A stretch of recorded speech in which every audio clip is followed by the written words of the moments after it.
many of us spend our lives becoming who we were supposed to be, only to wake up one day and realize we've become strangers to ourselves, somewhere between the expectations, the responsibilities, and the endless pursuit of what's next. We slowly lose touch with the person we used to be. Maybe that's why I travel, not to escape my life, but to create enough distance to actually be able to hear my own thoughts. I used to think that being lost was something to avoid, that every wrong turn was a step further away from what I was supposed to be. But somewhere along the way, I started wondering if being lost wasn't the problem at all. Maybe being lost is where we finally stop following everyone else's directions and listening to our own. Because sometimes, the longest distance we'll ever travel isn't across the country. It's the difference between the life that we're living and the life that's quietly calling for us.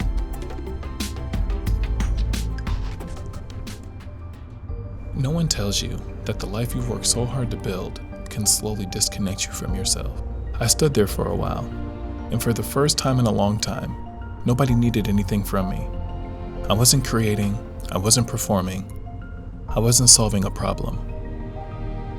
I was just another person, standing in the middle of something far bigger than myself. And somewhere between the silence, the wind, and the stillness, I started to remember what it felt like to simply just exist.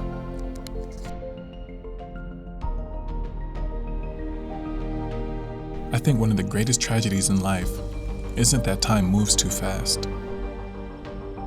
It's that we spend so much of it somewhere other than the present. Thinking about yesterday, worrying about tomorrow, chasing what's next. Meanwhile, life quietly unfolds in front of us. I wonder how many beautiful moments we've all walked past, not because they weren't meaningful, but because our minds were somewhere else. Standing there, I made a promise to myself. Just for this moment, I was going to be exactly where my feet were. Maybe that's all life has ever asked from us. Not to know every answer, not to know where every road leads, but to trust the steps that we're standing on before worrying about the next one.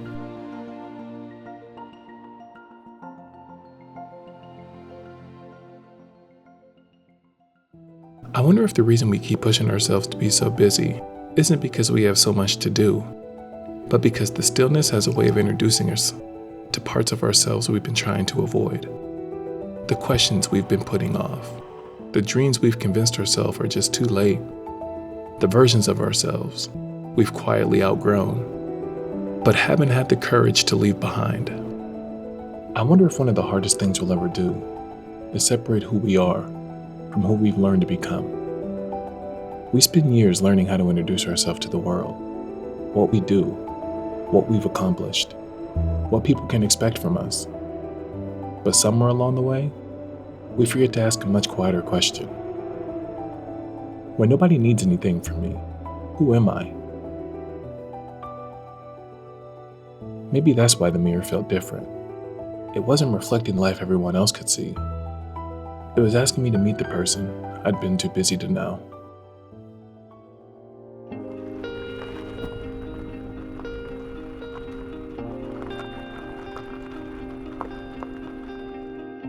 I couldn't help but think about time. Not my time, but the Earth's. Every layer beneath my feet, every curve, every color had been shaped by something that I couldn't see. Time, pressure, wind, seasons.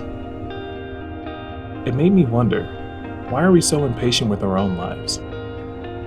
When everything beautiful in nature was slowly created.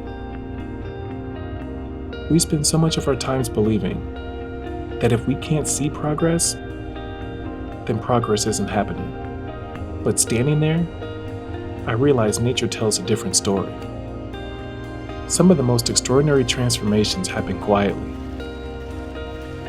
Holding the earth in my hand, I couldn't help but wonder if we're any different. Maybe the seasons that tested us weren't meant to break us.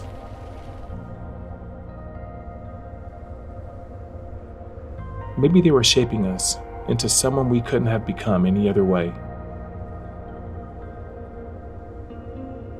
We don't even realize they're taking place. Until one day, we step back and we see what time has been creating all along.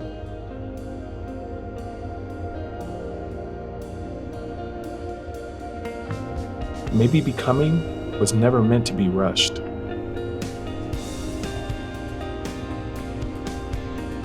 Maybe it was always meant to be lived.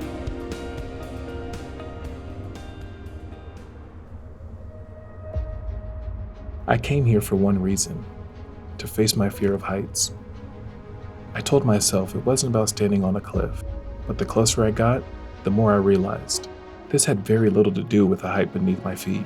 Fear is rarely just about the thing in front of us. It's about the stories we quietly tell ourselves. You're not ready. Stay where it's safe. Don't get too close. And if we hear those stories long enough, they stop sounding like fear, and it starts sounding like truth. How many moments, how many opportunities, how many versions of my life had already been decided by the fear I never questioned? Maybe every one of us has a cliff. Maybe it isn't made of rock. Maybe it's a conversation we've been avoiding, a dream we've convinced ourselves we're too late to chase, a chapter we've been too afraid to begin. Standing there, my heart was racing. Every instinct inside of me wanted me to turn around. Standing on that edge, I realized something I'll never forget. Fear will always have a voice. The question is whether it deserves one.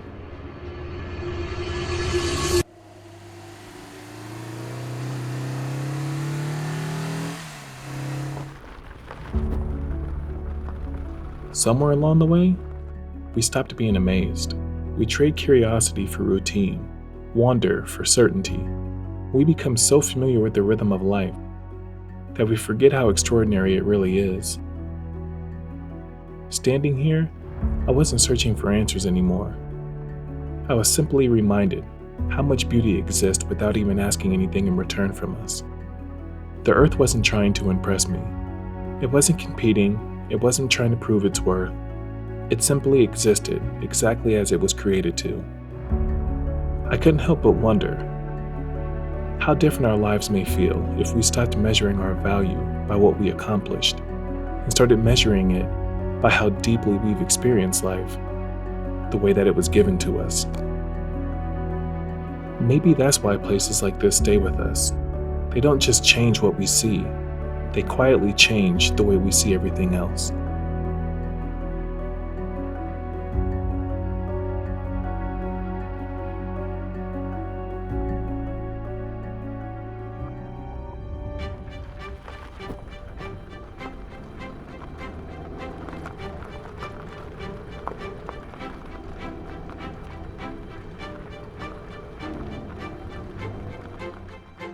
When I started this journey, I thought I needed to find something, but I couldn't have been more wrong.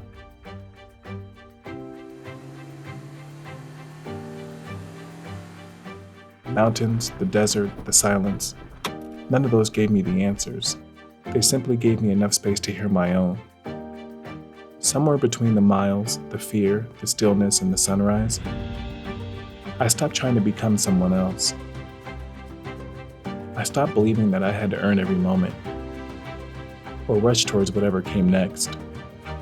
I simply allowed myself to be here. And maybe that's what I've been searching for all along. Not another destination, not another accomplishment, just the freedom to experience this life before it quietly becomes a memory. Because one day, these roads will end. These footsteps will disappear. And every sunrise I've been lucky enough to witness will become a part of my story. I just hope when I look back, I don't remember how busy I was.